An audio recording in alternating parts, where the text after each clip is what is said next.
I'd like to now go to our next award.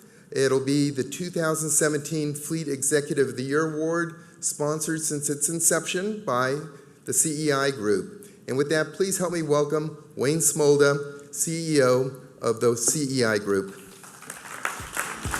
Good evening, everyone, and special congratulations to all the people we honored so far tonight. And a special welcome to our first-year delegates at AFLA. We started this award some 16 years ago.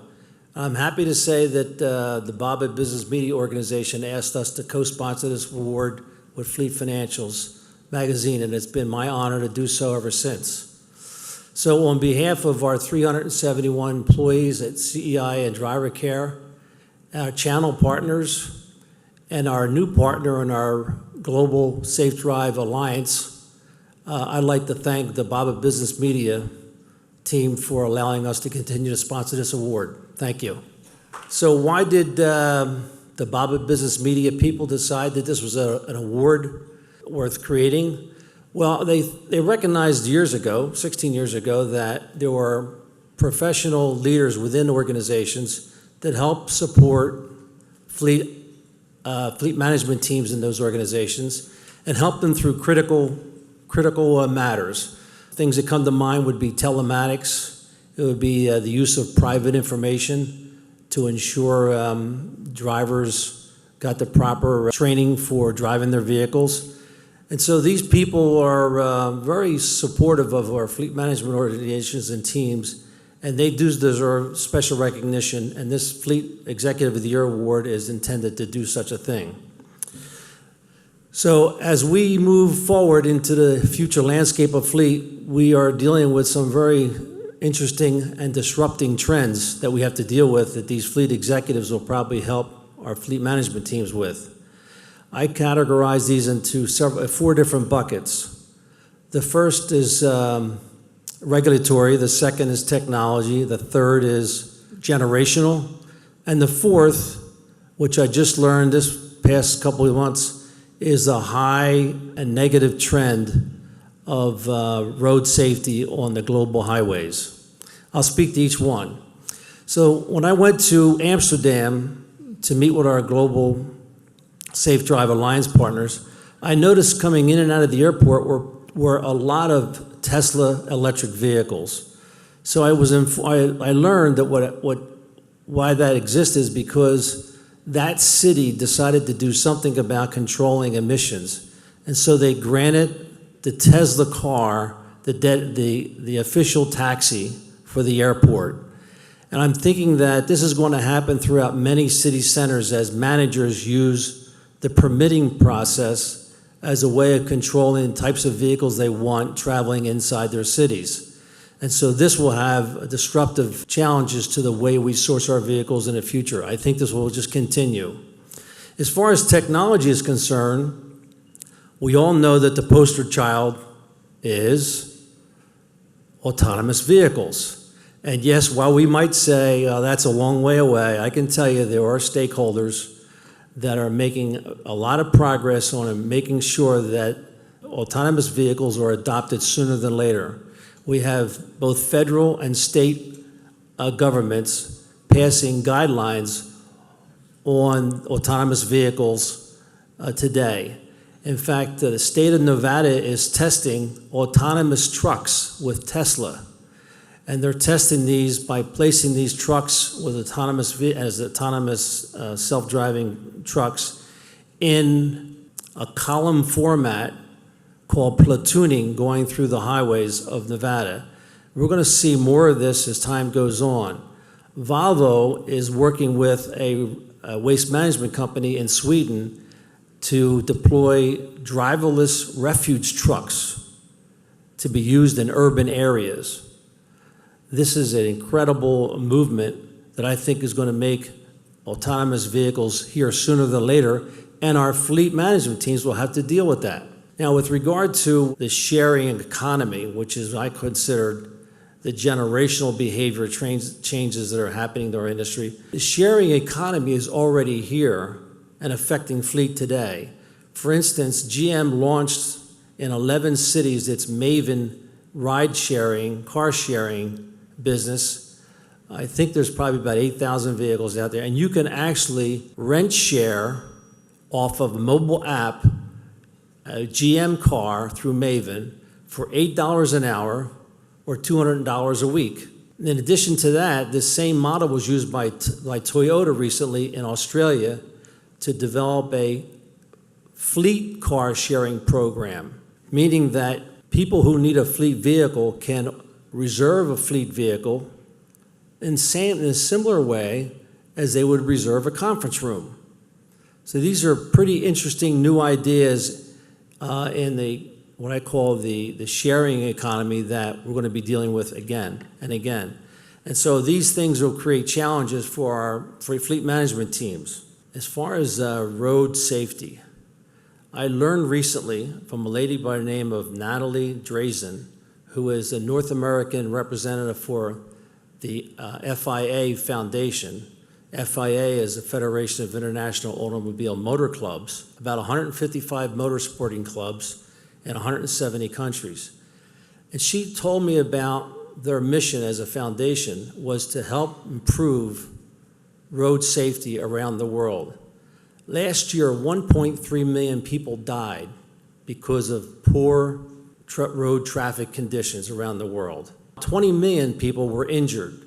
Most of these were men, and as heads of households, they created economic peril for their family units. So it's very important that we get our hands around road traffic safety around the world. And if those statistics don't move you, I have another set of statistics that hopefully will, like it did me. Every day, 1.8 million children leave their homes during school season to go to school to get an education. Sadly and shockingly, 500 of those children never return to their homes because of traffic accidents and fatalities. And in addition to that, for every child that dies on the way home from school, 4 additional are seriously injured. So I would suggest that if that didn't move you, go to YouTube and look for the movie video, Save Our Children by Luc Besson. That's Lucbesson, and watch that movie video. It's unbelievable. And then I also suggest that you take it to your executive leaders and have them watch it too. We need to take the lead as fleet executives to find a way of improving road traffic safety around the world. And multinational fleets have the opportunity to do exactly that. Now, the United States is much better off than a lot of other countries, except this year we had a rise in traffic deaths for the first time in 10 years. So we have our own problems here to deal with too. And the moral of this story is that safety is not a permanent destination.